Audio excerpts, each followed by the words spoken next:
एक तरफ जहां हमारे युवाओं को मिलेगी इंडस्ट्रीज की आवश्यकताओं पर आधारित स्किल्स, तो दूसरी तरफ एक ही साल में 4,000 से ज्यादा एस्टैब्लिशमेंट्स को और 70,000 से ज्यादा युवाओं को इन एस्टैब्लिशमेंट्स के साथ अप्रेंटिस के तौर पर जोड़ने का रिकॉर्ड भी गुजरात के नाम है।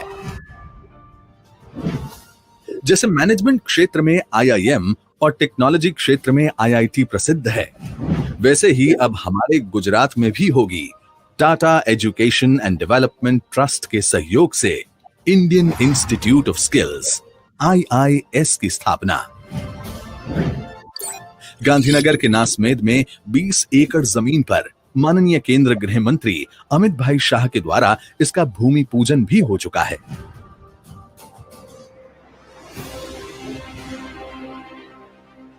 परंतु आप कहेंगे कि कोरोना के प्रभाव से उद्योग भी नहीं बच पाए हैं। इस कोरोना महामारी में भी गुजरात के श्रम एवं रोजगार विभाग ने उत्कृष्ट कार्य किया है। एक तरफ श्रम कानून में सुधार किया, औद्योगिक विवाद अधिनियम 1947 के तहत ली जाने वाली पूर्व अनुमति की संख्या 100 श्रमिकों से बढ़कर 300 कर दी गई। कॉन्ट्रैक्ट मजदूर अधिनियम 1970 लागू करने हेतु श्रमिकों की संख्या 10 से बढ़ाकर 20 कर दी गई और फैक्ट्री अधिनियम 1984 के तहत कानून लागू करने हेतु श्रमिकों की संख्या में भी बढ़ोतरी की गई। तो दूसरी तरफ वतन जाने के लिए इच्छुक लगभग 14 लाख श्रमिकों को रेलवे मंत्रालय के सहयोग से सुरक्षित घर पहुंचाया गया।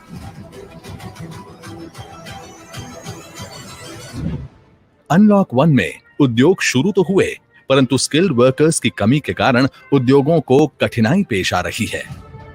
इस समस्या के समाधान के लिए सक्षम गुजरात के तहत 5वें स्तंभ प्रोजेक्ट संकल्प की शुरुआत होने जा रही है।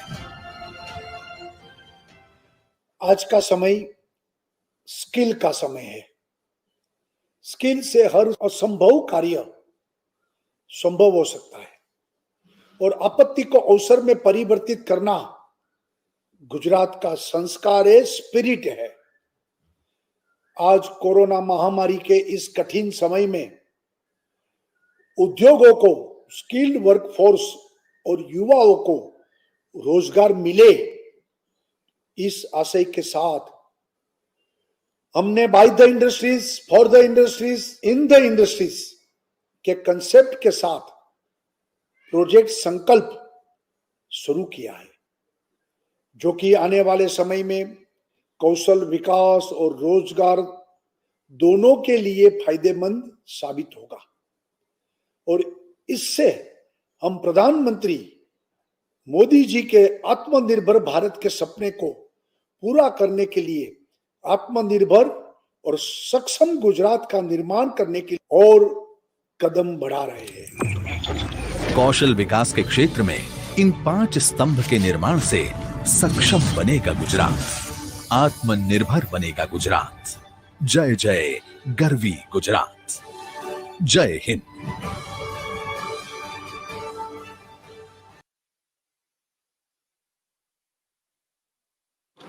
Okay, so I welcome all of you, and before all I request Honorable Chief Minister to say a few words. Before that, I would like Mr. Peter Cook, British Deputy High Commissioner, to briefly tell him what we are doing, and then from Germany we have Rodney.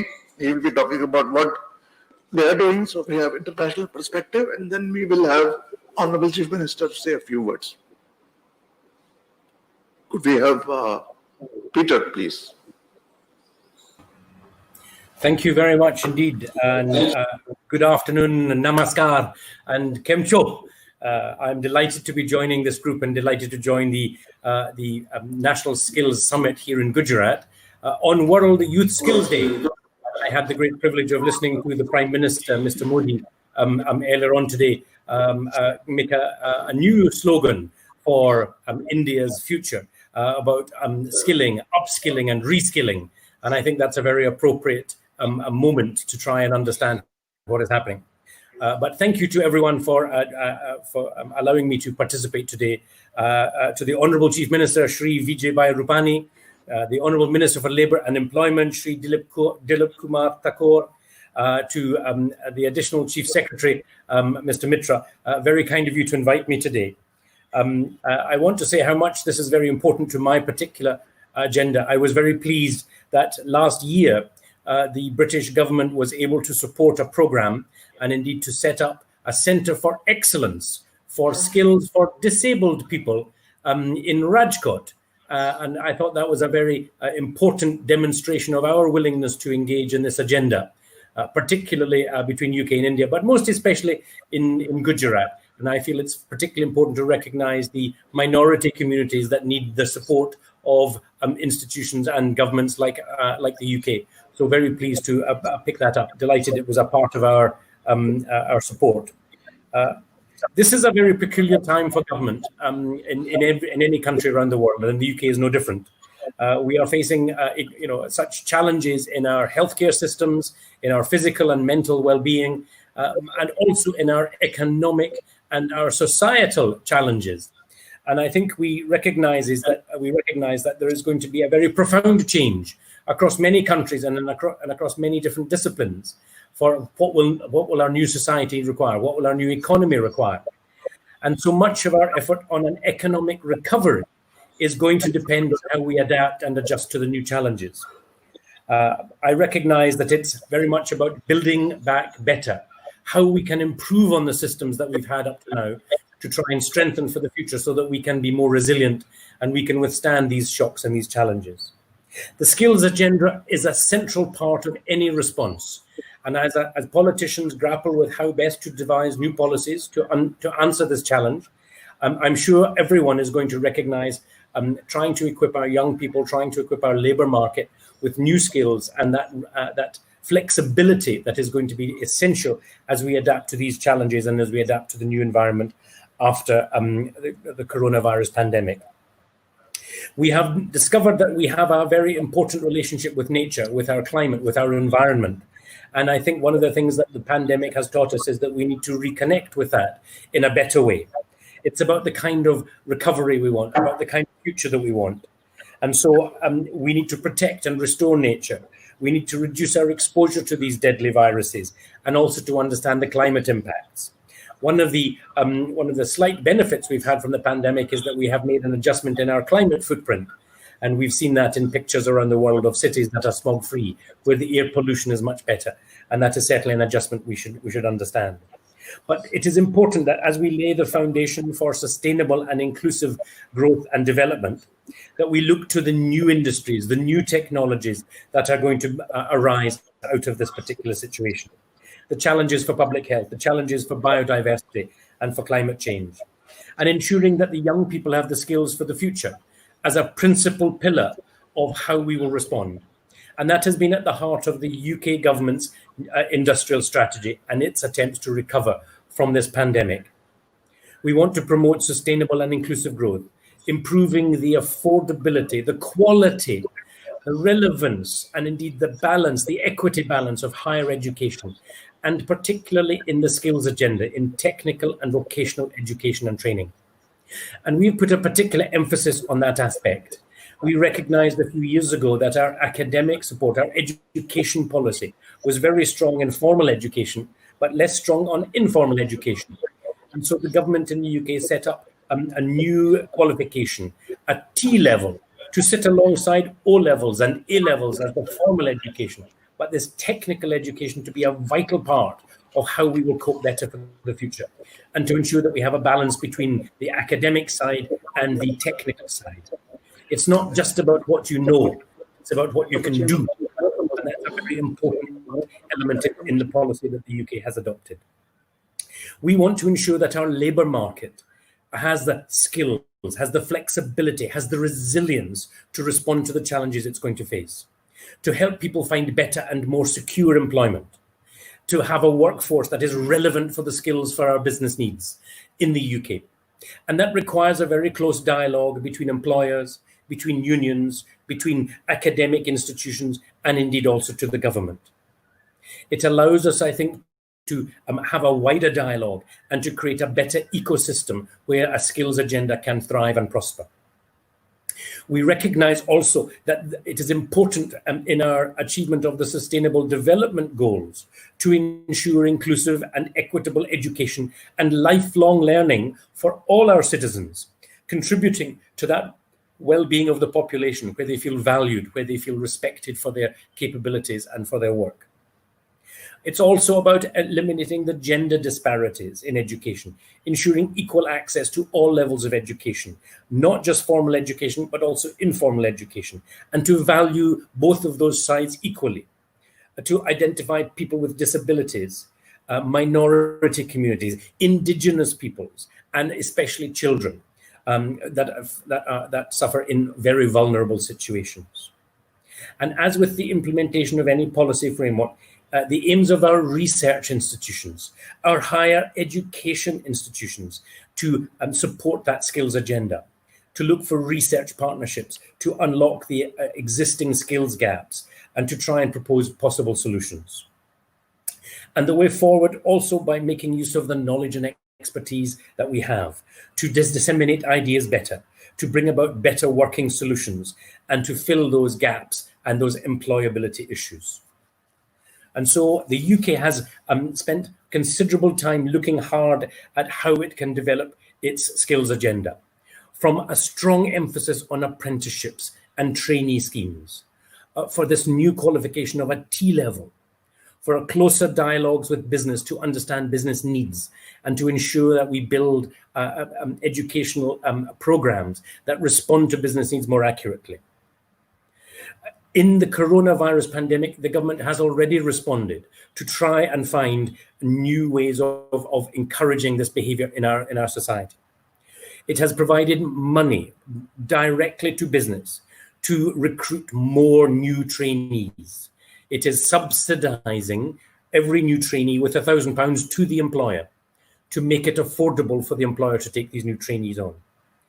It is also offering £2,000 for every new apprentice that a business will take on, to encourage them to look to young people for that new skill set and to invest in young people's knowledge, skills, and expertise.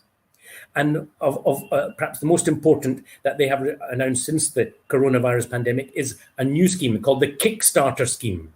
£2 billion has been set aside to support businesses in this Kickstarter program to get more young people through education and into business and into industry and into commercial life. And that is also underpinned by a wider response on our green recovery, trying to recognize the benefits for climate change, for our environment, for the world that we have. Green recovery is going to be very important. And so there have been huge areas where the UK has tried to show some kind of leadership. But what is most important for me is trying to make sure that we work closely with our partners, especially in Gujarat. And I know that we want to do more to try and support that work. So I want to say thank you very much for this opportunity. Thank you very much for being able to address you all and to share a little bit of the UK experience, and also to take, I hope, forward the promise of working together in partnership and trying to make UK and Gujarat strong partners for the future. Thank you very much.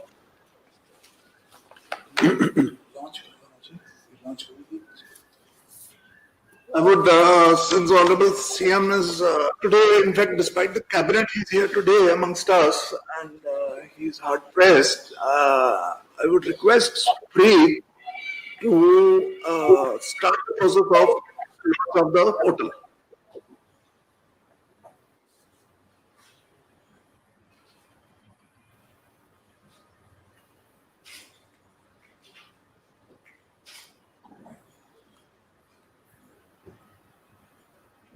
It was good. It sounded very good.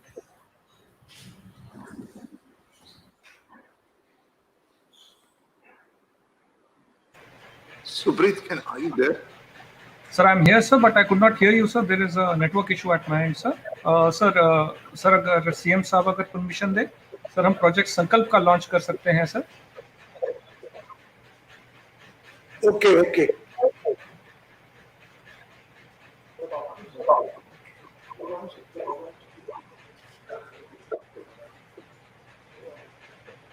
I would like to request CM Saab to say a few words to everybody. आज के इस समारोह में उपस्थित हमारे राज्य के employment और लेबर मिनिस्टर माननीय Shri Dilip Kumar Thakur ji, additional chief secretary Shri Vipul Mitra ji, GIZ Germany के project head doctor Rodney Rivere, British deputy high commissioner mister Peter Cook, यहां उपस्थित नेशनल स्किल डेवलपमेंट कॉर्पोरेशन के MD डॉक्टर मनीष कुमार जी, माननीय Shri Naveen Mittal ji, doctor PK Shukla ji, Shri Mukesh Patel ji, doctor Ravi Gupta ji, उपस्थित भाई और बहनों, सबसे पहले तो मैं ये आशा करता हूं कि आप सभी स्वस्थ और सुरक्षित होंगे। कोरोना महामारी के इस दौर में हम सभी को अपने दायित्व का पालन करना जरूरी है, तभी हम कोरोना की यह जंग जीत पाएंगे। आज कौशल विकास के क्षेत्र में अंतर्राष्ट्रीय और राष्ट्रीय स्पीकर्स एवं गुजरात राज्य के उद्योग जगत के अग्रणी लोगों के साथ इस वेबिनार का अच्छा आयोजन किया गया है। इस वेबिनार का उद्देश्य है कि आने वाले समय में गुजरात के लिए स्किल की डिमांड और स्किल डेवलपमेंट का एक रोड मैप तैयार किया जाए। साथियों, किसी भी देश के सामाजिक आर्थिक विकास के लिए युवाओं की ऊर्जा का सही उपयोग बहुत जरूरी है। भारत का 65% युवाओं के साथ विश्व का सबसे युवा देश आज भारत है। युवाओं को देश की भौगोलिक व्यापकता को पूरा लाभ मिले और अपनी निजी और व्यावसायिक बुद्धि के लिए सही दिशा भी मिले, ये बहुत जरूरी है। भारत जैसे युवा देश के लिए यह जरूरी है कि वह विश्व भर में स्किल्ड मैन पावर की बढ़ती हुई मांग को पूरा करे और इस अवसर का लाभ ले। गुजरात इसके लिए तैयार है और हम इसके लिए काम कर रहे हैं। गुजरात अपने युवाओं के भविष्य को बेहतर बनाने के लिए प्रतिबद्ध है। हमने कई ऐसी योजना की शुरुआत की है कि जो युवाओं को भविष्य को पोषित कर सके।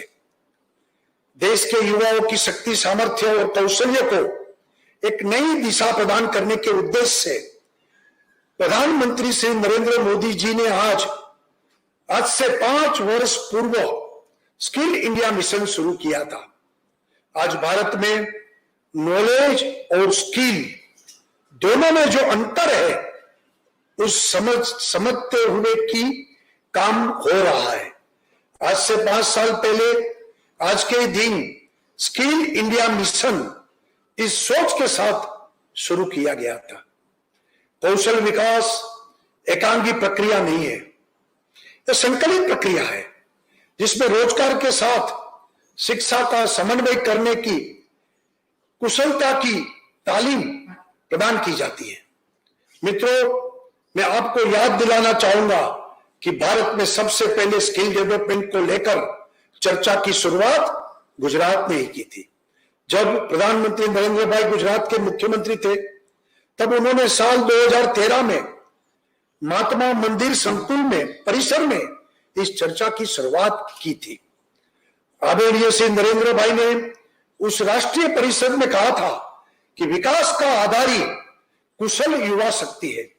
स्किल प्लस विल प्लस झील इक्वल टू विन, यानी कुशल प्लस दृढ़ इच्छा शक्ति प्लस जोश इक्वल टू सफलता। तब से लेकर आज तक गुजरात ने पीछे मुड़कर नहीं देखा है। गुजरात के युवा शक्ति को स्किल बनाने के लिए गुजरात ने बड़ी संख्या में कई प्रयास किए हैं।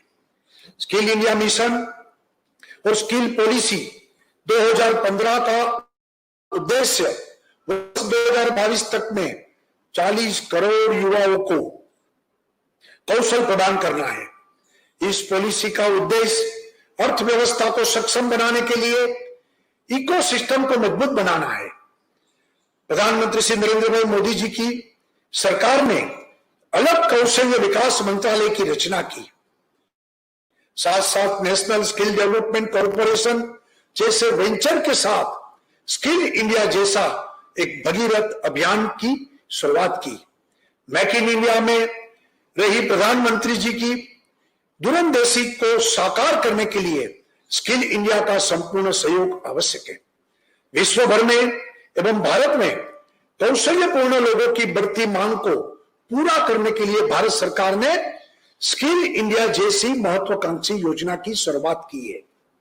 हमने भारत सरकार के राष्ट्रीय कौशल विकास मिशन के तहत गुजरात में skill acquisition and knowledge awareness for livelihood promotion programme यानी कि संकल्प को लागू किया गया है। इस प्रोजेक्ट को वर्ल्ड बैंक के सपोर्ट से मिशन मोड में लाया गया है।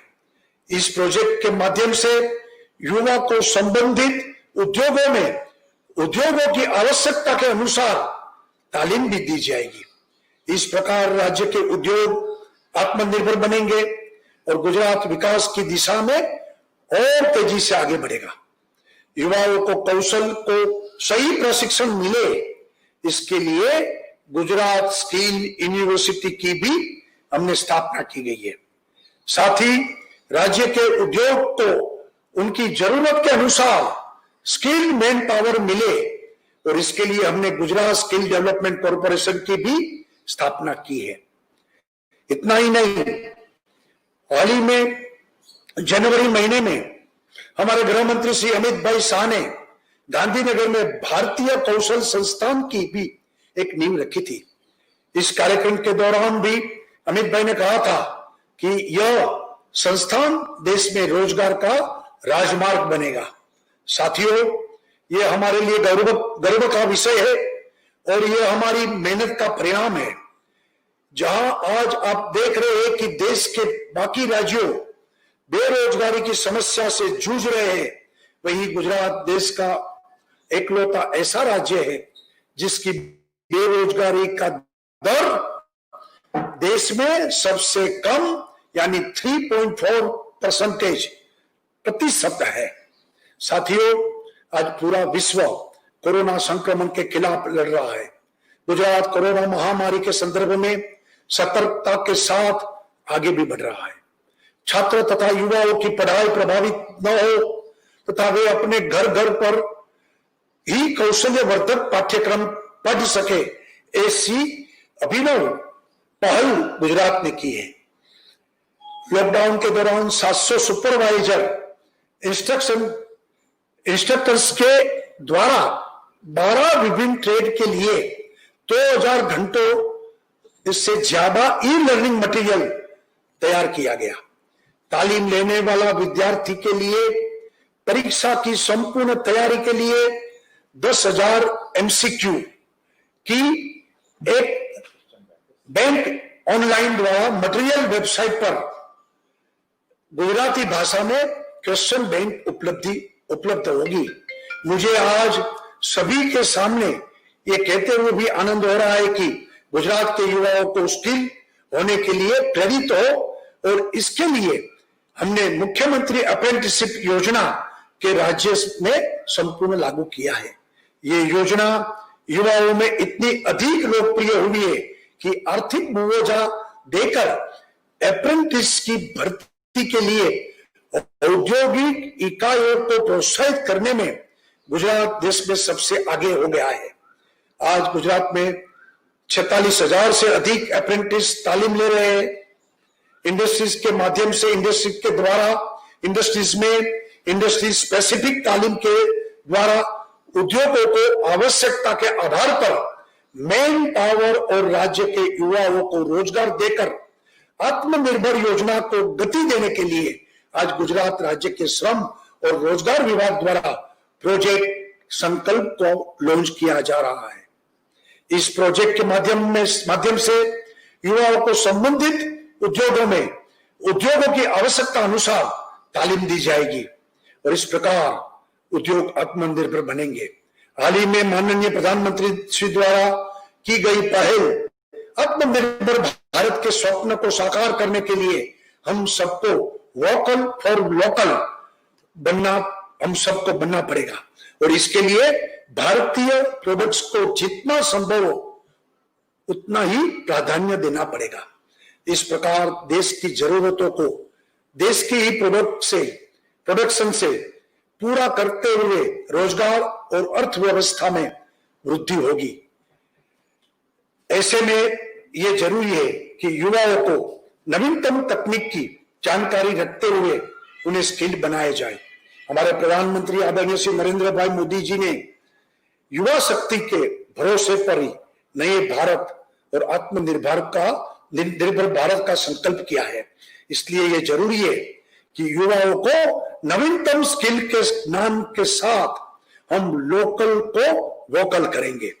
भारत माता को मेक इन इंडिया और आत्मनिर्भर भारत के साथ एक बार फिर जगत गुरु बनाएंगे। आज नेशनल स्किल समिट के इस अवसर पर मैं युवा शक्ति को कहना चाहता हूं कि आप सभी इस देश के भविष्य हो। इसलिए इस देश को आगे ले जाने के लिए और इस देश को एक बार फिर विश्व का महान देश बनाने के लिए आप सभी आगे आएंगे। नवीन पर्व के लिए हमेशा नवीन प्राण चाहिए। युवा शक्ति अपने नवोन्मेषी विचार, नवाचार, नवीन ज्ञान के लिए साथ ही विश्व की युवा शक्ति के साथ नहीं बल्कि उससे भी ऊपर उठकर खड़ी हो। और यही हमारा संकल्प आज वर्ल्ड यूथ स्किल डे पर इस अवसर पर हमारा संकल्प होना चाहिए। मुझे पूरा विश्वास है कि जिन उद्देश्यों और संकल्पों को लेकर हम आगे बढ़ रहे हैं उसमें हम सभी जरूर कामयाब होंगे। जय जय गरवी गुजरात। धन्यवाद। भारत माता की जय। So I would like Ravi Gupta to give a vote of thanks for the Chief Minister, please. नमस्कार सर। हम बहुत बहुत आभारी हैं कि आज आप इस कार्यक्रम में आए और आज आपने स्किल डेवलपमेंट का जो महत्व है आज के युवाओं के लिए उसके बारे में बताया और जो गुजरात सरकार के जो मेजर इनिशिएटिव्स है उसके बारे में आपने जानकारी दी। और सारे जो युवा है आज बड़ी उम्मीदों से आज गुजरात सरकार को देख रहे हैं कि आज गुजरात सबसे ज़्यादा रोजगार देने वाला राज्य है और यहाँ पर जो स्किल डेवलपमेंट इनिशिएटिव होंगे उससे और भी राज्य इंस्पायर होंगे और उनसे बहुत कुछ सीखेंगे। तो मैं रवि गुप्ता फ्रॉम इलिट्स टेक्नो मीडिया बहुत बहुत धन्यवाद गुजरात सरकार का कि हमको इस कार्यक्रम में पार्टनर करने का हमें जो है मौका दिया गया। बहुत बहुत धन्यवाद सर। नमस्कार। We will continue. I'll just see of the Chief Minister and then please continue.